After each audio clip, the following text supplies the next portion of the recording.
So how much time have you got in a day? Or do you give yourself each day, or even a couple of hours, one day a week, to plan what you're going to eat? Mm? To plan what you're going to have for snacks. Because I know a lot of people say to me, my life's too busy. I'm not a chef.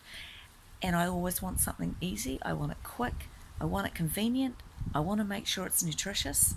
Well, I have to say, sorry, people, if you're needing to change habits, you have to give it some intention, okay? And it takes a bit of planning. Do you find time to watch Netflix? Do you find time to read a newspaper? I'm not saying don't do that, but I think if you're looking at a whole week, I would like to think that you might be able to find an hour or two to either create a recipe, create a snack if snacks are your issue, grab a recipe and then spend a bit of time making that. If you're not sure about what meal I'm going to eat, and then you're constantly going into the supermarket and you're hungry, so you're not going to make those good choices, then spend some time thinking, what 5 meals or 5 dinners or 5 lunches am I going to plan for this week? And then you'll look at the shopping list and then you will get those items, so that then, and once you start making them, then they will become a bit of a routine after about a week or 2, 3 weeks. Doesn't matter if you eat the same 7 meals every week, it doesn't really matter. Just keep recycling them, because then that comes easy. Even if you go, right, Monday night's meat night, red meat night, Tuesday night white meat night, Wednesday night is fish night, doesn't really matter. Thursday night homemade hamburgers, Friday night homemade pizzas, doesn't really matter, but it takes away that cognitive load. And if you've made that point of planning it out, then you've got your shopping list, then that makes it that little bit easier.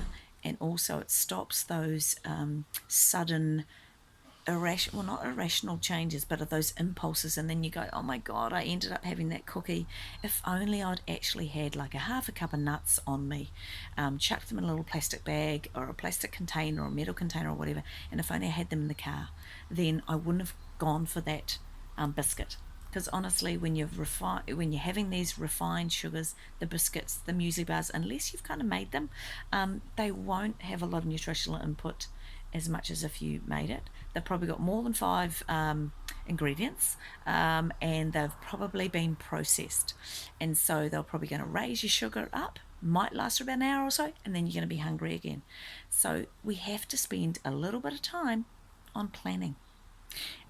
And find that date, whatever it is, the hour, find an hour within your week or 2 hours.